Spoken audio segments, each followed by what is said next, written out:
So this is just, you know, me thinking out loud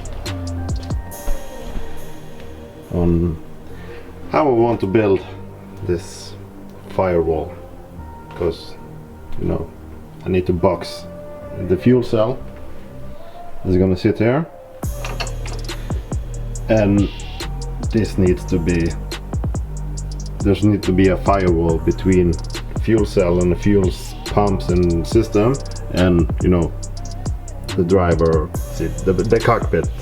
I don't know, something like this, all the way from here to the right side, something like, you know, this.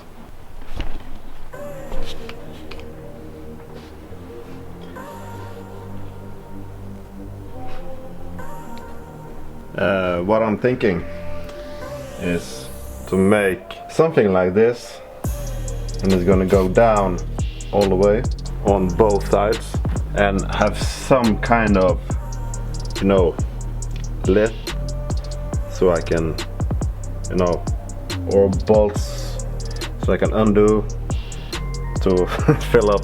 the tank, and also, you know, check battery, take out the battery, take out the fuel tank if needed, to check the relays and fuse and all the good stuff. So I don't know, yeah,